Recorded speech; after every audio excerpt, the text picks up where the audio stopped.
दर्शकबिन सत्तारूढ दल नेपाल कम्युनिस्ट पार्टी नेकपाका दुई अध्यक्ष केपी शर्मा ओली र पुष्पकमल दाहाल प्रचण्ड पार्टीको आन्तरिक विवाद समाधान गर्ने सहमतिको प्रस्ताव तयार पार्ने गृह कार्यमा जुटेका छन्। साउन 13 यता रोकिएको स्थायी कमिटी बैठक भदौ 26 गते पुनः बस्ने तय भएसँगै ओली प्रचण्ड विवाद समाधान गर्ने उपाय सहितको संयुक्त प्रस्तावको गृह कार्यमा लागेका हुन्। त्यसका लागि उनीहरूबीच सोमबार बिहान बालुवाटारमा झन्डै 1.5 घण्टा गोप्य वार्ता भएको थियो। सोमबार ओली प्रचण्डको भेटवार्तापछि 26 गतेलाई स्थायी समिति बैठक बोलाइएको हो।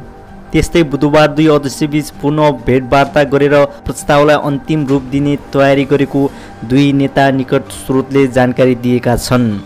दुवै नेताले प्रस्तावको मोडालिटी बारे आफ्नो सचिवालय सदस्यलाई समेत जानकारी दिएका छैनन्।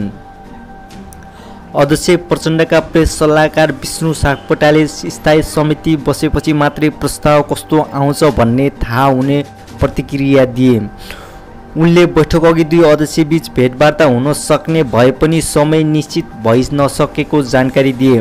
पार्टी महासचिव विष्णु पौडेलले दुई अध्यक्षले पेश गर्ने प्रस्ताव अहिले उहाँहरू बाहेक अरू कसैलाई थाहा नहुने भन्दै बैठक बसेपछि मात्रै सबै कुरा थाहा हुने बताएका छन्। यद्यपि पौडेलले दुई अध्यक्ष सोमबारबाट स्थायी कमिटीमा पेश गर्ने प्रस्ताव तयार पार्न आन्तरिक गृह कार्यमा लागेका जनाइएको छ। अध्यक्ष द्वयले तयार पार्ने प्रस्ताव कस्तो हुन्छ त्यो त अहिले नै हामीलाई थाहा हुने कुरा भएन, तर उहाँहरू प्रस्ताव तयार गर्ने सोमबारबाटै आन्तरिक गृह कार्यमा जुट्नु भएको छ, महासचिव पौडेलको भनाइ छ। उनीहरूले कार्यदलको प्रतिवेदन र पार्टी सचिवालय बैठकमा भएको छलफलका आधारमा अध्यक्ष द्वयले प्रस्ताव तयार पार्न सक्ने आफ्नो व्यक्तिगत अनुमान मात्रै रहेको बताए। कार्यदलले दिएको प्रतिवेदन पार्टी सचिवालय बैठकमा छलफल भएको हो। कार्यदलको प्रतिवेदन र सचिवालय बैठकमा व्यक्त विचारहरूलाई दृष्टिगत गर्दै स्थायी समितिमा पेश गर्ने प्रस्ताव तयार गर्दै हुनुहुन्छ होला, महासचिव पौडेलको भनाइ छ। महासचिव पौडेलको नेतृत्वमा साउन 30 गते गठित 6 सदस्यीय विवाद समाधान सुझाव कार्यदलले भदौ 6 गते 17 बुधे सुझाव पेश गरेको थियो। कार्यदलको प्रतिवेदनमाथि भदौ 18 गते बसेको सचिवालय बैठकमा छलफल भएको थियो। सचिवालयमा वरिष्ठ नेता माधव कुमार नेपालले कार्यदलले दिएका कतिपय मुद्दा असहमति प्रकट गरेका थिए।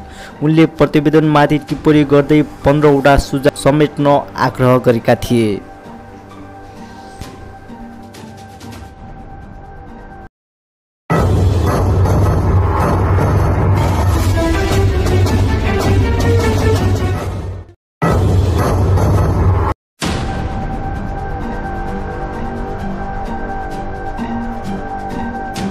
दर्शकबिन विश्वव्यापी रूपमा फैलिएको कोरोना भाइरसका कारण विश्वभर मृत्यु र सङ्क्रमितको सङ्ख्या बढ्दै गइरहेको छ। कोरोना सङ्क्रमणबाट सबैभन्दा बढी अमेरिका, भारत, ब्राजिल, रसिया लगायतका ठुला देशहरू प्रभावित भएका छन्। यस्तै वर्ल्ड मिटरको तथ्याङ्क अनुसार यो समाचार तयार पार्दासम्म विश्वभरमा कोरोनाबाट मृत्यु हुनेको सङ्ख्या 9,01,916 पुगेको छ भने सङ्क्रमितको सङ्ख्या 2,77,42,816 पुगेको छ। यस्तै विश्वभरमा कोरोनाबाट सङ्क्रमण भएका 1,98,33,287 जना उपचारपछि निको भएर घर फर्किसकेका छन्। हालसम्म अमेरिकामा मात्र कोरोना सङ्क्रमणबाट 1,94,032 जनाको मृत्यु भएको छ भने सङ्क्रमितको सङ्ख्या 65,14,231 पुगेको छ। त्यस्तै ब्राजिलमा कोरोनाको सङ्क्रमणबाट मृत्यु हुनेको सङ्ख्या 1,27,517 पुगेको छ भने सङ्क्रमितको सङ्ख्या 41,65,124 पुगेको छ। त्यस्तै अर्को देश रसियामा कोरोनाबाट मृत्यु हुनेको सङ्ख्या 17,993 पुगेको छ भने सङ्क्रमितको सङ्ख्या 10,35,789 पुगेको छ। यस्तै गरी छिमेकी मुलुक भारतमा पनि कोरोना भाइरस सङ्क्रमण तीव्र रूपमा बढिरहेको देखिएको छ। भारतीय स्वास्थ्य मन्त्रालयले दिएको पछिल्लो अपडेट अनुसार 24 घण्टामा कोरोनाबाट 1115 जनाको मृत्यु भएको छ। यो सँगै भारतमा कुल मृत्यु हुनेको सङ्ख्या 73,000 नागेको छ। भारतमा अहिलेसम्म मृत्यु हुनेको सङ्ख्या 73,890 पुगेको हो। पछिल्लो 24 घण्टामा 89,706 जना सङ्क्रमित पुष्टि भएको छ। यो सँगै भारतमा अहिलेसम्म कोरोना सङ्क्रमणको सङ्ख्या 43 लाख नागेको छ। भारतमा कुल सङ्क्रमित 43,70,129 पुगेका छन्। भारतमा अहिलेसम्म धेरै सङ्क्रमित हुने देशको सूचीमा अमेरिका पछि दोस्रो स्थानमा रहेको छ। त्यस्तै भारतमा अहिलेसम्म 33,98,845 जना ठिक भएका छन्। त्यस्तै 8,97,394 कोरोना सङ्क्रमित बिरामी उपचाररत रहेका छन्।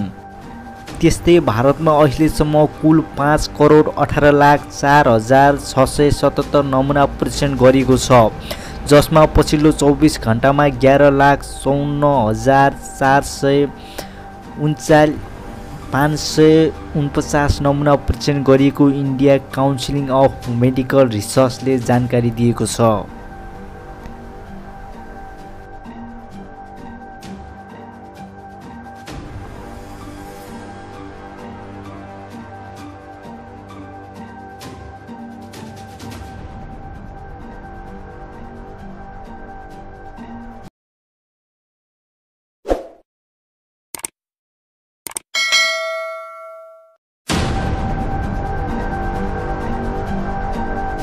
दर्शकबिन, भारत चीनको सीमामा 45 वर्षपछि गोली हानाहान भएको छ। सोमबार पूर्वी लद्दाखको पेङ्गाङ झिलस्थित दक्षिणी किनारामा भारत र चीनबीच गोली चलेको अन्तर्राष्ट्रिय सञ्चार माध्यमले जनाएको छ। भारतीय सेनाले चिनिया सेनाको हिल टप क्षेत्रमा घुसपैठ गरेपछि चेतावनी स्वरूप वार्निङ सट दिएको बताइएको छ। आफ्नो कारबाहीपछि चिनिया सेना पछि हट्न बाध्य भएको भारतीय सेनाले जनाएको छ।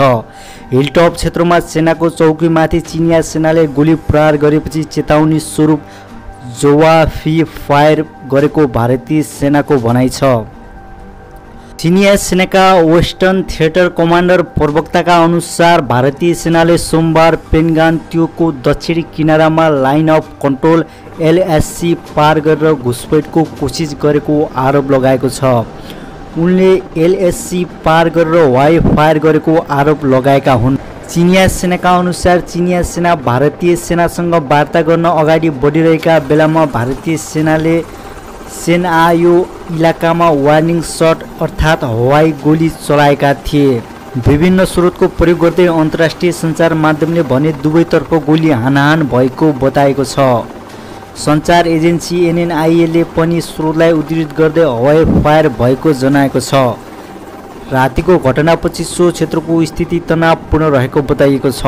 एक हप्ता अघि 1 सेप्टेम्बरमा भारतमा चिनिया दूतावासले बयान जारी गर्दै भारतीय सैनिकहरूले झिलको दक्षिणी तटमा LSC पार गरेको आरोप लगाएको थियो। 45 वर्षपछि पहिलो पटक दुई देशको सीमामा गोली चलेको हो। उक्त घटनामा 4 भारतीय जवानको ज्यान गएको थियो। हालै गलवान घाटीमा दुई देशबीच भएको झडपमा 20 भारतीय सैनिकको ज्यान गएको थियो।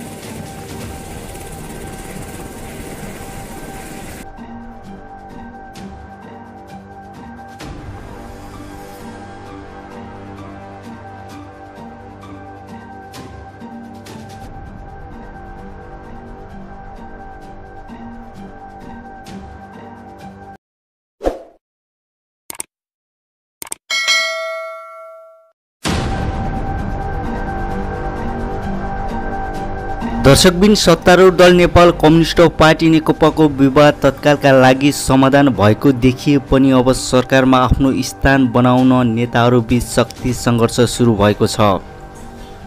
यस्तै शक्ति सङ्घर्षको परिणाम स्वरूप अर्थमन्त्री डाक्टर युवराज खतिवडा सरकारबाट बाहिरिन बाध्य भएका छन्। प्रधानमन्त्री केपी शर्मा ओलीको चाहना विपरीत खतिवडा बाहिरिएपछि अब प्रधानमन्त्री ओलीले आफ्नो टिम सशक्त बनाउने रणनीति बनाउन लागेको बुझिएको छ। अहिले खास गरी अर्थमन्त्रीका लागि सबैको नजर रहेको छ। खतिवडाको बहिर्गमनपछि अहिले अर्थमन्त्री प्रधानमन्त्री ओली आफैले राखेका छन्।